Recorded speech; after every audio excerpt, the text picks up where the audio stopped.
أعوذ بالله من الشيطان الرجيم. بسم الله الرحمن الرحيم. وإن من أهل الكتاب إلا ليؤمنن به قبل موته ويوم القيامة يكون عليهم شهيدا. اور اہل کتاب میں سے ایسا کوئی نہ ہوگا جو اس کی موت سے پہلے اس پر ایمان نہ لائے آئے، اور قیامت کے دن وہ ان پر گواہی دے گا۔ یہ سورہ نساء کی 159 نمبر کی آیت ہے۔ اس سے پچھلی آیتوں سے یہودیوں کی سرکشیوں کا تذکرہ چل رہا تھا کہ ان کی بدعمالیاں اور ان کی خباثتیں کیسی تھی کہ وہ جو ہے حضرت مریم علیہ السلام پر بھی تہمت لگانے سے باز نہیں آئے، اور اللہ کے رسول حضرت عیسیٰ علیہ السلام کو قتل کرنے کی، سولی دینے کی سازش کرتے رہے، لیکن اللہ تعالیٰ نے ان کے عزائم کو اور جو ناپاک منصوبے تھے اس کو ختم کر دیا اور غارت کر دیا، جبکہ وہ تو یہ دعویٰ کر رہے تھے کہ انہوں نے حضرت عیسیٰ علیہ السلام کو قتل کر دیا ہے، لیکن اللہ تعالیٰ نے پچھلی آیتوں میں اس کی مکمل اور بھرپور تردید کرتے ہوئے فرما دیا کہ ایسا بالکل غلط ہے ان کا دعویٰ۔ وما قتلوہ وما صلبوہ وما قتلوہ یقینا بل رفع اللہ الیہ، کہہ کر کہ یقینی طور پر انہوں نے ان کو قتل نہیں کیا، بلکہ اللہ تعالیٰ نے ان کو آسمانوں پر اٹھا لیا زندہ حالت میں۔ اور پھر کئی ایک متواتر احادیث سے یہ بات ثابت ہوتی ہے کہ حضرت عیسیٰ علیہ السلام کے نزول کا زمانہ بالکل آخری زمانہ ہوگا۔ قرب قیامت کی نشانیوں میں آپ صلی اللہ علیہ وسلم نے جو نشانیاں بتائی، اس میں ایک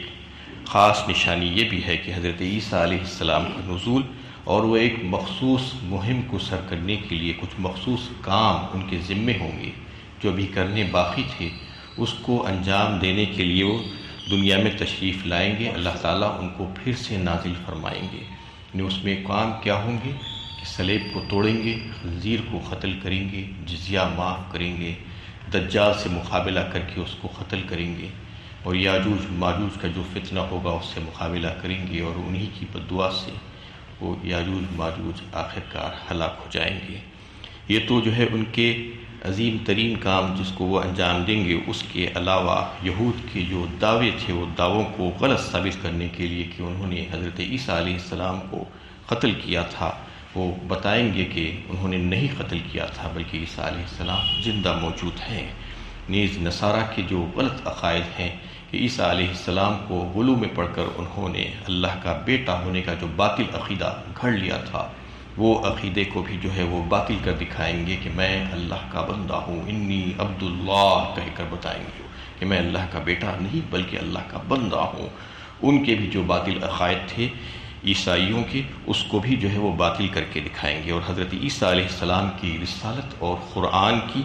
حقانیت کا مزید ثبوت فراہم ہو جائے گا۔ نیز ان کی طبعی موت جو ابھی واقع نہیں ہوئی ہے، اس زمین پر دوبارہ سے نازل ہونے کے بعد اسی زمین پر واقع ہو جائے گی، آخر میں یہیں پر ان کا انتقال ہوگا۔ یہ تمام حالات پیش آنے والے ہیں، یہ متواتر احادیث سے جو ہے ثابت ہے، اور یہ بات واضح رہے کہ حضرت عیسیٰ علیہ السلام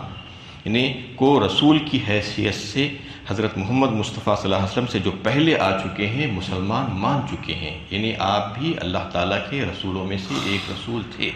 لیکن جب وہ دوبارہ تشریف لائیں گے تو آپ صلی اللہ علیہ وسلم کے ایک امتی کی حیثیت سے عادل اور حاکم بن کر آئیں گے، رسول بن کر نہیں آئیں گے۔ ان کا جو آخری زمانہ نزول ہوگا وہ کسی نئے نبی کی حیثیت سے نہیں آئیں گے۔ اس وجہ سے جو ہے حضرت محمد صلی اللہ علیہ وسلم کی ختم نبوت کا جو عقیدہ ہے اس میں ذرا بھی حرف نہیں آئے گا۔ آپ صلی اللہ علیہ وسلم بالکل آخری نبی ہیں، اور آپ کے بعد کوئی نبی آنے والا نہیں ہے، اور جو حضرت عیسیٰ علیہ السلام آئیں گے نبی کی حیثیت سے نہیں بلکہ عادل اور حاکم کی حیثیت سے آئیں گے۔ یہاں تک بات ہو چکی تھی، تو اس آیت میں اللہ تعالیٰ یہ بتانا چاہ رہے ہیں کہ ان کے انتقال سے پہلے عیسیٰ علیہ السلام کی موت سے پہلے سب کے سب ایمان لے آئیں گے۔ اس کا کیا مطلب ہے؟ اس کا ایک مطلب تو مفسرین نے یہ بتایا ہے کہ جو عیسائی ہیں جو آج عیسیٰ علیہ السلام کو ماننے کا ڈھونگ رچاتے ہیں غلط عقائد اور باطل عقائد رکھتے ہوئے بھی، تو وہ موت سے پہلے ان کا حال یہ ہوتا ہے کہ وہ عیسیٰ علیہ السلام پر سچا ایمان لے آتے ہیں، لیکن اس وقت ان کا ایمان لانا نافع نہیں ہوتا ہے۔ ہر عیسائی مرنے سے پہلے عیسیٰ علیہ السلام کے اوپر سچا ایمان لاتا ہے، سچے اعتقاد کے ساتھ، لیکن موت سے پہلے کا جو ایمان ہے وہ ایمان نافع نہیں ہوتا ہے۔ اور ایک جو ہے قول جو مفسرین کا ہے، جو زیادہ تر راجح قول ہے، جس کو زیادہ تر صحابہ کرام اور تابعین نے اختیار کیا ہے، جو صحیح احادیث سے بھی جو ہے ثابت ہے، تو اس میں یہ بات واضح کر دی گئی کہ اہل کتاب چونکہ آج تو ایمان نہیں لاتے عیسیٰ علیہ السلام پر، لیکن جو اس میں سے یہودی ہیں ان کا حال تو یہ ہے کہ وہ تو ایمان لانا تو درکنار عیسیٰ علیہ السلام پر الزامات لگائے اور نعوذ باللہ ان کو کذاب کہے اور ایسی ویسی گالیاں دیں ان کو۔ اور جو اہل کتاب میں سے جو عیسائی ہے اپنے آپ کو عیسیٰ علیہ السلام کے ماننے والے کہتے ہیں، ان کا ایمان بھی باطل اور غلط ہے۔ وہ جہالت کی وجہ سے یہودیوں کی باتوں کو انہوں نے تسلیم کر لیا، ان کے جو باطل عقائد تھے اس کے قائل ہو گئے اور یہ سمجھ بیٹھے کہ عیسیٰ علیہ السلام مقتول اور مصلوب ہو گئے ہیں، جبکہ یہ بات غلط ہے۔ اور عیسائیوں کا جو عقیدہ ہے غلط عقیدہ وہ یہ کہ غلو میں پڑھتے ہوئے عیسیٰ علیہ السلام کو اللہ خدا یا خدا کا بیٹا سمجھ لیا۔ یہ تمام عقائد ان کے باطل ہیں، ان کا ایمان لانا کوئی فائدہ مند نہیں ہے۔ تو اس میں یہ بات واضح کی گئی کہ یہ تفسیر جو ہے اس میں یہ بتائی گئی کہ عیسیٰ علیہ السلام پھر جب سے دوبارہ جو ہے زمین پر نازل ہوں گے تو اس وقت وہ دجال کا مقابلہ کر کے اس کو قتل کریں گے اور فتنوں کو ختم کریں گے۔ اس کے بعد اہل کتاب میں سے جو ہے سب کے سب ایمان لے آئیں گے آپ کے ہاتھوں پر، اور عیسائی جو تھے وہ آپ کے جو ماننے والے تھے وہ صحیح معنوں میں صحیح اعتقاد کے ساتھ آپ کے اوپر ایمان لے آئیں گے، اور یہودی جو آپ کی مخالفت کریں گے وہ تمام یہودیوں کو قتل کر دیا جائے گا۔ اس وقت صرف اور صرف اسلام کا بول بالا ہوگا، اسلام کی حکمرانی ہوگی، ساری کفر کی طاقتیں ملیہ میٹ کر دی جائے گی، ہر قسم کا کفر فنا ہو جائے گا۔ اس وقت سوائے اسلام کی اور کوئی دوسرا دین باقی نہیں بچے گا۔ اسلام کا بول بالا اللہ تعالیٰ فرما دیں کہ اس آیت کا مطلب یہی ہے۔ اس کو زیادہ تر صحابہ کرام اور تابعین نے اختیار کیا ہے، اور جو صحیح اور متواتر احادیث سے بھی یہ بات اس سے ثابت ہوتی ہے۔ وَيَوْمَ الْقِيَامَةِ يَكُونُ عَلَيْهِمْ شَهِيدًا، اور پھر آیت کے آخری حصے میں فرمایا گیا کہ وہ قیامت کے دن وہ ان پر گواہی دے گا۔ مطلب یہ ہے کہ عیسیٰ علیہ السلام جو ہے گواہی دیں گے، وَكُنْتُ عَلَيْهِمْ شَهِيدًا مَا دُمْتُ فِيهِمْ فَلَمَّا تَوَفَّيْتَنِي كُنْتَ أَنْتَ الرَّقِيبُ۔ سورہ مائدہ 7ویں پارے میں جو ہے اس کا تذکرہ آیا ہے کہ عیسیٰ علیہ السلام سے جب اللہ تعالیٰ سوال کریں گے کہ تمہاری قوم کو تم نے کیا کہا تھا، ان کو کیا تعلیم کی تھی، تو عیسیٰ علیہ السلام اللہ تعالیٰ سے جو ہے عرض کریں گے کہ یا اللہ میں جب تک ان کے اندر تھا، زندہ تھا، دنیا میں موجود تھا، اس وقت تک میں ان پر گواہ رہا، اس وقت تک میں ان پر نگران رہا اور ان سے باخبر رہا، اور جس وقت آپ مجھے یہاں سے وہاں پر بلا لیے تو مجھے پتہ نہیں کہ اس کے بعد کیا کیا ہوا۔ وَكُنْتُ عَلَيْهِمْ شَهِيدًا مَا دُمْتُ فِيهِمْ فَلَمَّا تَوَفَّيْتَنِي كُنْتَ أَنْتَ الرَّقِيبُ، اس کے بعد تو آپ ہی نگران اور نگہبان تھے۔ یہاں پر یہ بتانا بھی مقصود ہے کہ نبیوں کو بھی یہاں سے جانے کے بعد پتہ نہیں ہے کہ ان کی قوم کیا کر رہی ہے، تو وہ یہ بتا رہے ہیں کہ جب تک میں ان میں موجود تھا، باخبر تھا وہ کیا کر رہے تھے، ان کی نگرانی اور نگہبانی کر رہا تھا، لیکن جب یہاں سے گیا تو پھر اس کے بعد کے حالات کا مجھے علم نہیں ہے۔ تو وہ شہادت اور گواہی صرف اسی دور کی دیں گے جس وقت وہ یہاں پر ان کے درمیان موجود تھے۔ فَبِظُلْمٍ مِّنَ الَّذِينَ هَادُوا حَرَّمْنَا عَلَيْهِمْ طَيِّبَاتٍ أُحِلَّتْ لَهُمْ وَبِصَدِّهِمْ عَنْ سَبِيلِ اللَّهِ كَثِيرًا وَأَخْذِهِمُ الرِّبَا وَقَدْ نُهُوا عَنْهُ وَأَكْلِهِمْ أَمْوَالَ النَّاسِ بِالْبَاطِلِ وَأَعْتَدْنَا لِلْكَافِرِينَ مِنْهُمْ عَذَابًا أَلِيمًا۔ الغرض، یہود کی ان ظالمانہ حرکتوں کی وجہ سے ہم نے کتنی ہی پاک چیزیں ان پر حرام کر دی جو پہلے ان کے لیے حلال تھی، اس وجہ سے بھی کہ وہ اللہ کی راہ سے بہت روکنے لگے تھے، نیز ان کے سود لینے کی وجہ سے حالانکہ انہیں اس سے منع کیا گیا تھا، اور اس وجہ سے بھی کہ وہ لوگوں کا مال ناجائز طریقے سے کھانے لگے، اور جو لوگ ان میں سے کافر ہیں ان کے لیے ہم نے دردناک عذاب تیار کر رکھا ہے۔ اس میں یہودیوں کی سرکشیوں کی وجہ سے اللہ تعالیٰ فرما رہے ہیں کہ ان کے اوپر ہم نے بہت سی چیزیں حرام کر دی تھی، ان کی بدعمالیوں کی وجہ سے اس کا تذکرہ دیگر مقامات پر بھی اللہ تعالیٰ نے کیا ہے. کل الطعام کان حلا لبنی اسرائیل الا ما حرم اسرائیل علی نفسہ من قبل ان تنزل التوراۃ. سورہ آل عمران 4 پارے میں اللہ تعالیٰ نے تذکرہ فرمایا کہ نزول توریت سے پہلے ہم نے ان پر ساری چیزیں حلال ہی کر کے رکھی تھی، لیکن جو چیزیں حضرت یعقوب علیہ السلام نے اپنی ذات کے اوپر حرام کر لی تھی پر اتنی ہی تھی، ورنہ جو ہے ساری چیزیں اچھی اور پاکیزہ چیزیں ہم نے ان کے اوپر حلال کر کے رکھی تھی. وَعَلَى الَّذِينَ هَادُوا حَرَّمْنَا كُلَّ ذِي ظُفُرٍ وَمِنَ الْبَقَرِ وَالْغَنَمِ حَرَّمْنَا عَلَيْهِمْ شُحُومَهُمَا إِلَّا مَا حَمَلَتْ ظُهُورُهُمَا أَوِ الْهَوَايَا أَوْ مَا اخْتَلَطَ بِعِظْمٍ ذَلِكَ جَزَيْنَاهُمْ بِبَغْيِهِمْ. یہ سورہ انعام 8ویں پارے میں اللہ تعالیٰ اس کا تفصیل کے ساتھ تذکرہ کیے ہیں کہ ان کے اوپر سارے ناخن والے جانور ہم نے حرام کر دیے تھے. ناخن والے جانور سے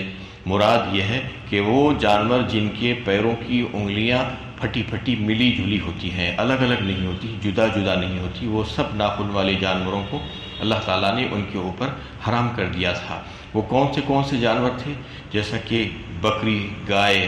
اونٹ، شتر مرغ اور خاص، بطخ، یہ سب جانور جبکہ جو ہے وہ حلال تھے، اچھے تھے، لیکن ان کے اوپر اللہ تعالیٰ نے حرام کر دیا تھا سارے ناخن والے جانوروں کو جن کی انگلیاں ملی جلی ہوتی ہیں، جدا نہیں ہوتی ہیں، اور جن کی انگلیاں جدا جدا ہوتی ہیں وہی جانور اور چرند و پرند ان کے اوپر حلال رکھے گئے تھے. اور پھر اس کی جو چربیاں تھیں اس کو بھی اللہ تعالیٰ نے ان کے اوپر حرام کر دیا تھا، سوائے ان چربیوں کے جو ہڈیوں سے لگی ہوئی ہو، جو اتڑیوں سے ملی جلی ہو، اور جو ان کی پشت پر لگی ہو، وہ چربیوں کو حلال رکھا گیا تھا، کیونکہ اس کو علیحدہ نہیں کیا جا سکتا تھا. اس کے علاوہ دیگر جو چربی ہوتی تھی وہ چربی کو بھی حرام کر دیا تھا. تو اس کے بعد اللہ تعالیٰ نے اسی آیت میں فرمایا کہ یہ کس وجہ سے ہوا تھا؟ ذالک جزیناہم ببغیہم، یہ جزا اور سزا تھی ان کی کہ ان کی جو سرکشیاں تھیں اس کی سزا کے طور پر، ان کی بدعمالیوں کی سزا کے طور پر ہم نے ان کے ساتھ ایسا معاملہ کیا تھا. امت محمدیہ پر بھی جو ہے کچھ چیزیں حرام کر دی گئی ہیں، رکھی گئی ہیں، لیکن وہ چیزیں ہی حرام ہیں جو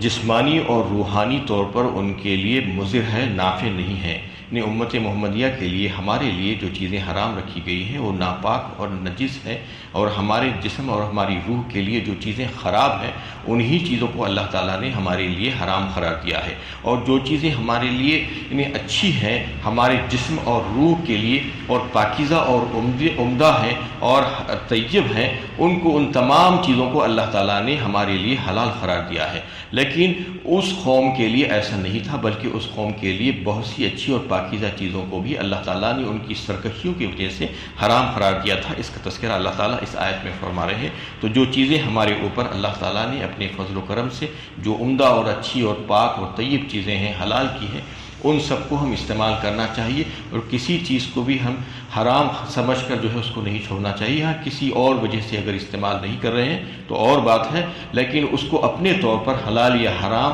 جو ہے آپ قرار نہیں دے سکتے. اس میں اللہ تعالیٰ نے ان لوگوں کی سرکشی کا تذکرہ کیا ہے، اس وجہ سے ان کے اوپر بہت سی چیزوں کو اللہ تعالیٰ نے حرام کر دیا تھا. اور یہاں پر ان کی کچھ سرکشیوں کا تذکرہ فرما رہے ہیں کہ ان کی فہرست تو بہت لمبی ہے کہ کتنی سرکشی کرتے تھے وہ، لیکن اس میں 3 باتوں کا تذکرہ آیا ہے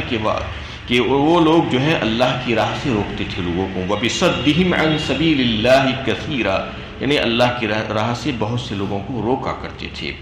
وَأَخْذِهِمُ الرِّبَا، اور سود کی ممانعت ان کے پاس آ چکی تھی. بائبل میں بھی جو ہے اس کے تعلق سے ہے، سود کی حرمت کے تعلق سے آج بھی، لیکن اس کے باوجود وہ لوگ سود کھایا کرتے تھے، سود سے جو ہے اپنے آپ کو نہیں روکتے تھے. وَأَكْلِهِمْ أَمْوَالَ النَّاسِ بِالْبَاطِلِ، اور جو ہے لوگوں کے اموال یعنی باطل طریقے سے، غلط طریقے سے، ناجائز اور حرام طریقے سے کھا لیتے تھے. وَأَعْتَدْنَا لِلْكَافِرِينَ مِنْهُمْ عَذَابًا أَلِيمًا، یہی وجہ ہے کہ ان کے لیے اللہ تعالیٰ نے دردناک عذاب تیار کر رکھا ہے. لیکن الراسخون فی العلم منهم والمؤمنون یؤمنون بما انزل الیک وما انزل من قبلك والمقیمین الصلاة والمؤتون الزکاة والمؤمنون باللہ والیوم الآخر اولئک سنؤتیہم اجرا عظیما، البتہ ان میں سے وہ لوگ جو علم میں پختہ ہیں اور جو مومن ہیں، وہ اس ہدایت پر ایمان لاتے ہیں جو تمہاری طرف نازل کی گئی ہے اور اس پر بھی جو تم سے پہلے نازل کی گئی تھی۔ یہ لوگ نماز قائم کرتے ہیں، زکوٰۃ ادا کرنے والے ہیں اور اللہ اور روز آخر پر ایمان رکھنے والے ہیں، ایسے لوگوں کو ہم ضرور اجر عظیم عطا فرمائیں گے۔ لیکن سب کے سب ایسے نہیں ہیں، اللہ تعالیٰ یہ بتانا چاہ رہے ہیں کہ اس میں سے پختہ اور مضبوط علم والے لوگ بھی ہیں جن کی تعریف اللہ تعالیٰ نے یہاں پر فرمائی ہے۔ اس میں سے یہودیوں کے جو سردار، جو بڑے بڑے سردار جو اسلام میں داخل ہوئے تھے، حلقہ بگوش اسلام ہوئے تھے، اس میں حضرت عبداللہ بن سلام وغیرہ اور دیگر حضرات جو ہجرت کر کے مکے سے مدینہ گئے تھے، اور وہ حضرات جو انصار کہلائے، جو لوگوں کی مدد کیے سارے مسلمانوں کی، وہ سب کے سب جو ہے بڑے اچھا اور مضبوط اور پختہ علم رکھنے والے حضرات تھے۔ انہوں نے جو ہے اس بات کو پہچانا اور اس سے پہلے کی جو کتابیں تھیں اس پر بھی ایمان لائے، اور آپ صلی اللہ علیہ وسلم پر جو کتاب نازل کی گئی تھی اس پر بھی ایمان لائے، اور پھر اس کے بدولت انہیں جو ہے یہ ساری نعمتیں نصیب ہوئی، اور وہ نمازوں کے قائم کرنے والے اور زکوٰۃ کے دینے والے تھے۔ یعنی پچھلی قوموں میں بھی، پچھلی امتوں میں بھی اللہ تعالیٰ نے نماز اور زکوٰۃ کی فرضیت رکھی تھی، لیکن وہ لوگوں نے جو نافرمانی کر کے اس کو ترک کر دیا تھا، اس کی بدعمالیاں اس کی وجہ سے ان کو گھیر لی تھی، اس کی وجہ سے وہ جو ہے بہت دور ہو گئے تھے دین سے۔ لیکن جن لوگوں نے اس بات کو سمجھ لیا اور نمازوں کو قائم کیا اور زکوٰۃ کو ادا کیا، زکوٰۃ سے مراد یہاں پر زکوٰۃ اموال بھی ہے اور زکوٰۃ نفوس بھی ہے۔ زکوٰۃ نفوس یہ ہے کہ اپنے آپ کو پاک کرنا، تطہیر کرنا اور اپنے اخلاق اور کردار کو سنوارنا، یہ بھی اس سے مراد ہے۔ والمؤمنون باللہ والیوم الآخر، اور پھر یوم آخرت پر پورا یقین رکھنے والے لوگ تھے، باعث بعد الموت کو سمجھتے تھے کہ مرنے کے بعد دوبارہ اٹھائے جانا یقینی ہے۔ اولئک سنؤتیہم اجرا عظیما، اور پھر یہ بات ہے کہ ان کے لیے اللہ تعالیٰ کی طرف سے بہترین اجر، بہت بڑا اجر تیار کر کے رکھا گیا ہے۔ وآخر دعوانا الحمد للہ رب العالمین۔